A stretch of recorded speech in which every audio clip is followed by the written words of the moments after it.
Here I go again on my own. Right, keep fingers crossed, folks, that this bloody thing works this time, because I'm having difficulties with the sound, and it's doing my fucking head in. So, please keep everything crossed that it's going to work this time, because I'm right down to the dregs of this bottle, and I'm about to throw things out through the window. But anyway, on a more pleasant note, what about you? And welcome to Whiskey Straight with me, Big Al, the dumbass who forgets to plug mics in and the like. But anyway, we're not here to talk about that. We're here to talk about whiskey. And this week, for Review 77, it is the Aberlour 12. This is a Speyside offering. It's bottled at 40% ABV, and its recommended retail price is 36 quid. So let's take a look at the bottle itself and see what the distillery says about it. This 12-year-old expression is a fine example of how the distinctly crisp citrus character of Aberlour's new distillate is deftly softened by double cask maturation. Traditional oak and seasoned sherry butts are both used to great effect as the mellowed spirits within are combined to deliver a subtly balanced flavour. So if you've got a bottle of this, please go and grab it, pour yourself a wee dram, we'll have a drink together, I'll let you know my thoughts, and then after that please pop a comment in down below and let me know what your thoughts are on the Aberlour 12. So let's get right on with the tasting, and we'll start off on the nose. Sláinte.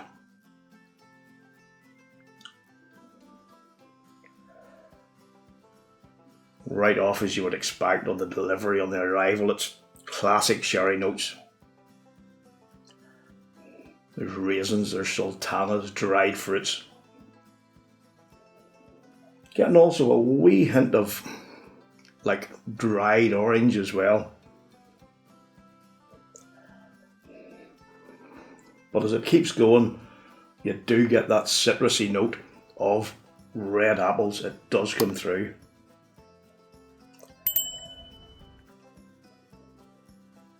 There's not really a whole big pile else coming through on the nose, but there's something a wee bit interesting, at least it's interesting to me, when you get right into it. There's a fusty aroma comes through. It's like damp wood. It's not dank, but it's just fusty. It's like an old uninhabited house that you go into and it hasn't been aired right, and it just has that wee bit of an off smell. Now don't get me wrong, it's not too apparent here, you have to get right into it to pick that note up, but it is a wee bit strange. So let's see if we can pick out a wee bit more on the palate.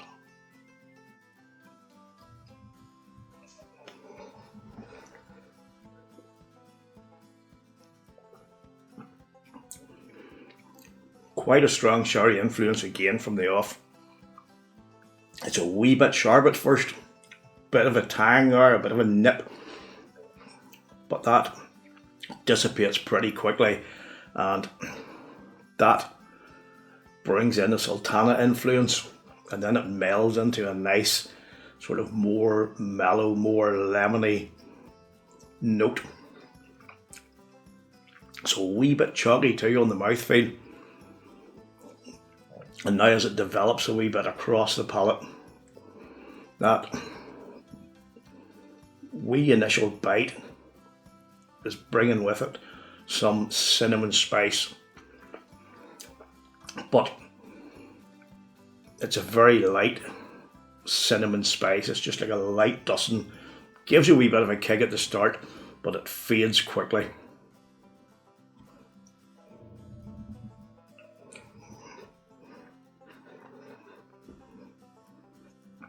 Treacle, toffee, dark chocolate.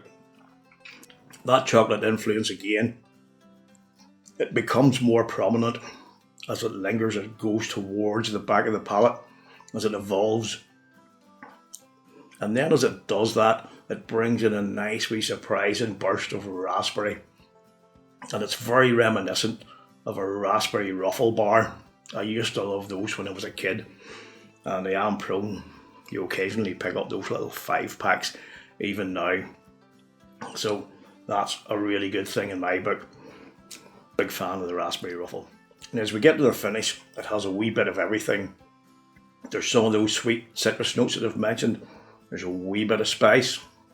There's some chocolate. A wee bit of maltiness to go along with that chocolate. The mouthfeel I get again is a wee bit chalky. But for a 40% ABV, it does linger nicely. And I would say it's more on the long side. Now, what I would say about this bottle is it does open up much better over time. You've got to give this one a wee bit of time. The initial few pours, while they're okay, they're not as nice as when you let it open up, and as your palate adapts to it, the more pleasant chocolate, citrus and raspberry notes are more dominant, and before you know it, a few drams can slip down pretty damn quickly. You know, for a 12-year-old, it is reasonably well priced at 36 quid, but I picked this up at 30 quid on an offer, and I would say if I was to buy it again, I would wait until it was on offer. This could be a real cracker if it had a wee bit more going on. Higher proof, a bit more complexity in there. The flavours, now don't get me wrong, are nice, and I'm not dissing like 40% ABV whiskies, because when they're done right, they can offer a lot, but more often than not, they don't. This is like one of the star players with great potential in the reserve team, and you think perhaps he's going to make it, but it just doesn't have enough to get right up into that first team. So it's a shame that this whisky, to me, in my opinion, doesn't reach its full potential. That said, it's a decent pour. It slips down nicely, but it is lacking in a wee bit of body and a bit of complexity, as nice as it is. So with that in mind, I think the score on this is going to be an 84.5. So let me know what your thoughts are. Pop a comment in down below. If you've had this before, I'd really be interested to hear your opinion, because it's always brilliant to interact with you guys.